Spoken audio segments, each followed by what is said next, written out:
The boardroom was silent except for the ticking clock, each second dragging through Daniel's chest like a verdict. Elena sat across from him, eyes calm but unyielding, as he signed the final document that ended both their partnership and their years together. The city skyline shimmered beyond the glass, golden light cutting through the tension. He spoke first, cool and distant, saying it was time to move on. She didn't argue. She only smiled, a slow, knowing curve that felt colder than any words. Then she said softly, "You'll regret this." It wasn't anger. It was certainty, and when she rose to leave, her reflection lingered on the glass longer than she did. The moment felt final, but beneath the stillness, something unseen had already begun to turn. The echo of her heels haunted the corridors long after she left. Daniel walked the length of the glass hallway, feeling both lighter and strangely hollow. He told himself it was the right decision, business over emotion, logic over weakness. Yet somewhere in the hum of the city below, there was a tremor he couldn't name. He glanced at his reflection in the glass, straightened his tie, and forced a smile that didn't reach his eyes. In a quiet office corner, Michael Reed watched through the glass wall as Daniel returned. He saw the tightness in his boss's jaw and the faint tremor in his hand as he poured himself a drink. Michael had seen that look before, the calm before something cracks. He wanted to speak, but didn't. There were moments, he knew, when silence was the only safe response. At the elevator lobby, Elena stood alone, her mind replaying every conversation they had shared in that boardroom over the years. There had been love once, ambition too. But now there was something clearer, sharper. She didn't need to raise her voice. He would understand her words soon enough. The elevator chimed, and she stepped in without looking back. As night descended over the city, Daniel stood in his penthouse office, glass in hand, staring at the skyline. Somewhere far below, a streetlight flickered, brief, uncertain, then steady again. He told himself it was nothing. Yet the echo of her voice lingered in the silence, softer, now but still sharp. "You'll regret this."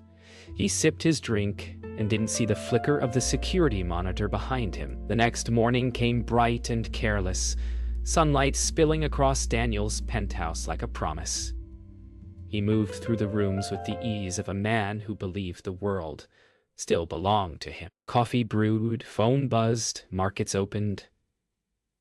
Everything looked perfect on the surface, but perfection has a sound. It hums too evenly, too calm, like silence waiting to crack. Daniel scrolled through his inbox, unaware that half the messages he expected weren't there. He smiled at the mirror, repeating that everything was fine, though the reflection didn't quite agree. Down in the lobby, Sophie Lynn was already at work, tapping through a series of encrypted messages on her phone. She looked every bit the efficient assistant, greeting staff with a polite nod. But there was an edge to her focus. Somewhere between the codes and the emails, something larger was moving. She thought about Elena's words from the night before, short and deliberate, and typed her reply. Phase 1 complete. Elena sat at a small cafe 3 blocks from the office, sipping black tea as sunlight streamed through the window. Her phone lay face down on the table beside a single manila envelope. People passed by outside, unaware that the woman inside was quietly rewriting the fate of an empire. She closed her eyes for a moment, listening to the rhythm of her heartbeat, calm and measured. Everything was in motion now. At the office, Daniel's morning moved like a well-oiled performance. Meetings, signatures, phone calls. Yet, something felt slightly off. The system logins took longer. 2 familiar contacts didn't pick up. A report that should have been on his desk wasn't. He brushed it off, told himself it was nothing. Confidence is easy to wear when the cracks are still invisible. When the day finally ended, Daniel leaned back in his chair and looked out over the city. The lights below shimmered like gold, and for a moment, he allowed himself to believe he'd won. That the storm had passed before it began. He didn't notice the quiet transfer happening in the background, the silent rewriting of digital ownership, the shift of signatures from his name to hers. That night, the city slept, but his empire had already begun to move without him. The next morning began like any other, but the rhythm was wrong. Daniel arrived early, his usual confidence muted by something he couldn't name. The elevator hummed, the lobby smiled, but beneath the calm, an unseen current twisted. When he reached his office, his key card blinked red once before turning green. A second too long. He frowned, brushed it off, and walked in. On his desk, a single folder sat open, his signature on a document he didn't remember signing. Down the hall, Michael Reed noticed it too. The quiet tension in the air, the way Daniel's door stayed half open, the unreadable look on Sophie's face. Something was shifting, and it wasn't just numbers on a screen. He opened his tablet, checked the financials, and felt his stomach drop. Files were missing. Accounts were moving. Money was changing hands, but not to the places he knew. He hesitated before picking up his phone. Sophie's fingers flew across the keyboard, each tap precise, silent, deliberate. On her screen, code streamed like falling rain. Her expression didn't change, not even when Daniel's voice echoed faintly from his office. She was in control now. Her calm a veil for the storm she was orchestrating. A single email draft waited in her outbox, subject line, "Confirmation, transfer executed." Her cursor hovered over send. Elena watched from afar, sitting once again in her quiet cafe, the same cup of tea untouched beside her. Her phone vibrated once. She didn't pick it up immediately. She already knew what it meant. The world outside continued in motion. Cars, laughter, morning light. But inside, something irreversible had just begun. She smiled faintly, not in triumph, but in quiet understanding. Justice didn't always roar. Sometimes it whispered. Daniel stormed into the server room, his voice echoing off the cold walls. The technicians froze as he demanded answers. Why were systems glitching? Why were archives locked? Why couldn't he access his own accounts? The air was thick, sterile, humming with electronic unease. He leaned over a monitor, his reflection warped in the glass as a single phrase appeared on screen. Ownership confirmed. He stared at it, the meaning dawning like a slow knife. The morning broke too quietly. Daniel sat at his desk, jaw tight, heart pounding against the walls of an office that no longer felt like his. The emails had stopped coming. His passwords no longer worked. Even his own assistant wouldn't look him in the eye. He opened his laptop one last time, hoping for order, but the company's homepage had changed. Beneath the silver Meridian Holdings logo, a new name gleamed in sharp black letters. Elena Cruz, CEO. For a long moment, Daniel didn't move.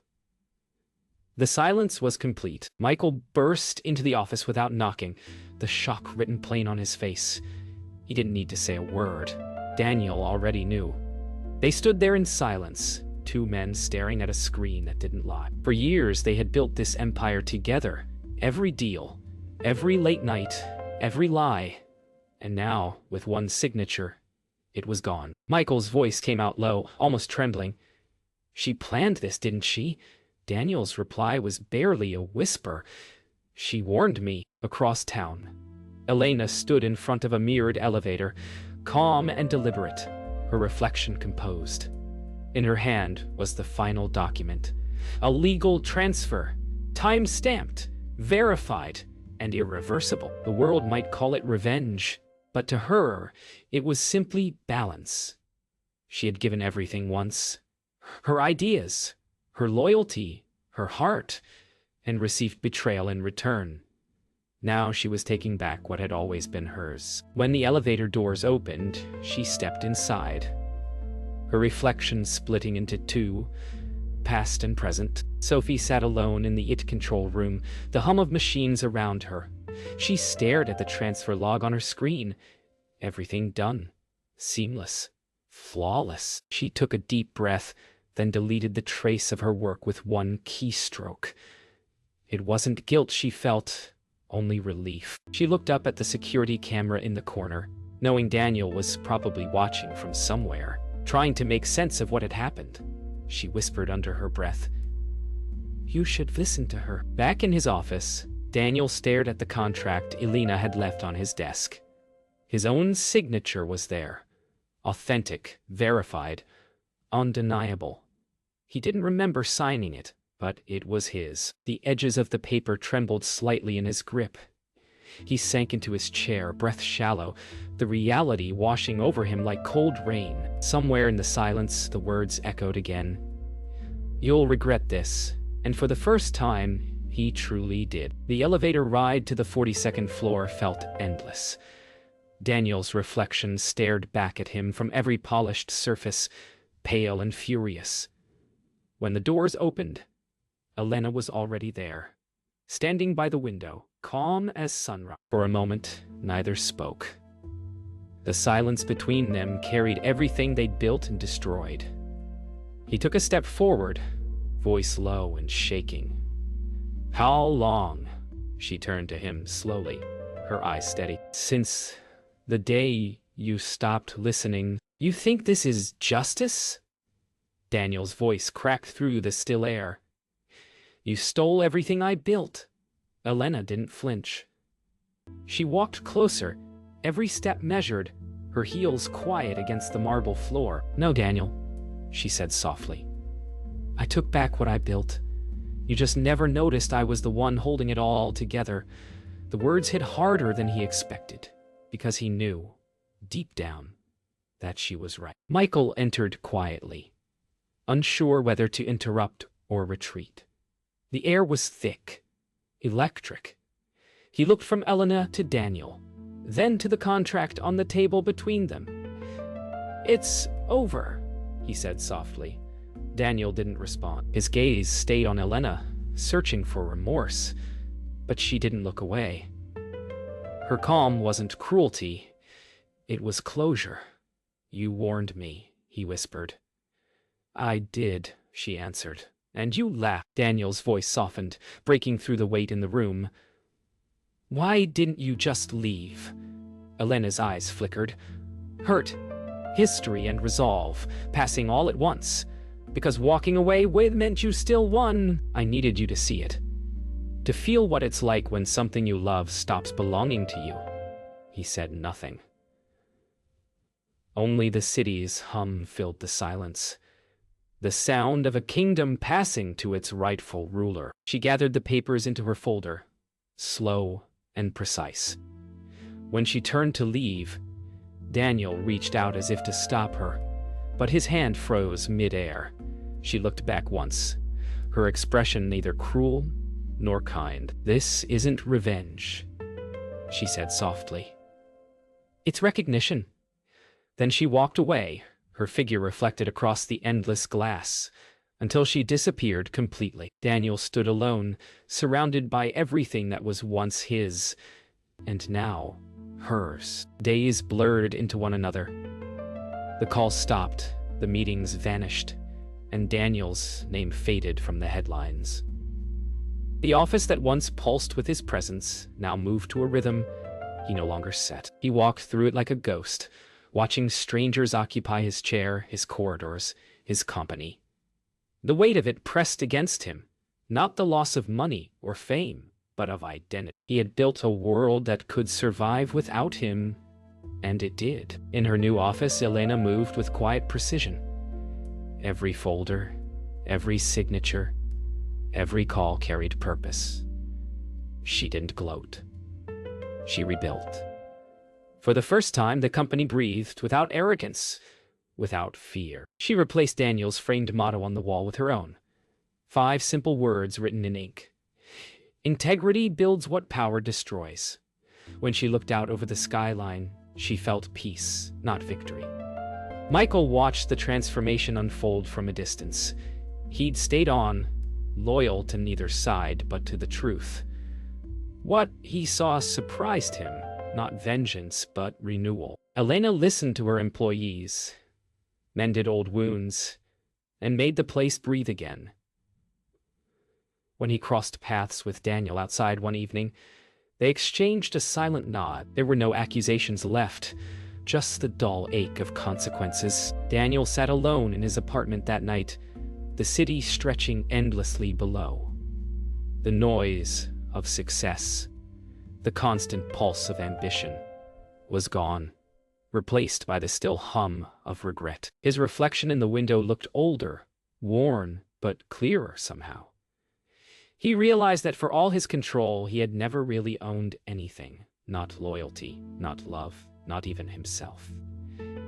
He whispered into the glass, "You were right." The next morning, headlines read, "Meridian Reborn." Daniel closed the paper and smiled faintly. A sad but genuine curve of acceptance. He stepped onto his balcony, feeling the cold air against his skin. The world hadn't ended. It had simply moved on. And somewhere, deep down, he was grateful it had. Failure had stripped him bare, but in that emptiness he found something new: humility. A month later, the building looked different, lighter somehow. Elena walked through the halls she once feared, now filled with quiet energy and purpose. Every step echoed the sound of renewal, not revenge. She paused by the boardroom door, the same one where he had once ended everything, and for a fleeting second, the memory flickered back. His voice, her warning, the silence after. But this time, she didn't feel anger, just peace. Some stories don't end in fire. They fade gently into truth. Daniel returned one last time, not as the man who ruled, but as the man who remembered. The receptionist didn't recognize him, and he liked it that way. He rode the elevator in silence, holding nothing but a folded letter. When the doors opened, Elena was there. No anger, no pride. Just two people who had shared a story that ended long ago. He handed her the letter. And simply said, "Thank you." She nodded once. No words were needed. Later that afternoon, Elena opened the letter. Inside, no apologies, just acknowledgement. A single line read, "You were right about everything." Beneath it, his signature. She folded it carefully, placed it inside a drawer, and looked out over the city. The wind outside carried the sound of traffic, laughter, and life moving forward. She smiled faintly. The kind of smile that comes when the past finally lets go. That evening, Michael stood outside the building, watching the lights flicker on one by one. For all the chaos that had come before, he realized the company had found balance. He thought about both of them. Daniel, broken but wiser. Elena, victorious but gentle. The world had moved, as it always does, and he was grateful to have seen it turn. Some endings, he thought, don't destroy, they restore. Night settled over the city like a slow curtain. In the top-floor office, Elena stood alone, looking out over the skyline that shimmered in silent rhythm. The air was still, the world quiet. She rested a hand on the glass, her reflection meeting her gaze. "It's done," she whispered, not to gloat, but to close. Outside, the wind carried the faint hum of life continuing, indifferent and infinite. Somewhere far below, Daniel walked the same streets, free at last from what once defined him. The story had ended exactly as it was meant to, without noise, without fire, only peace.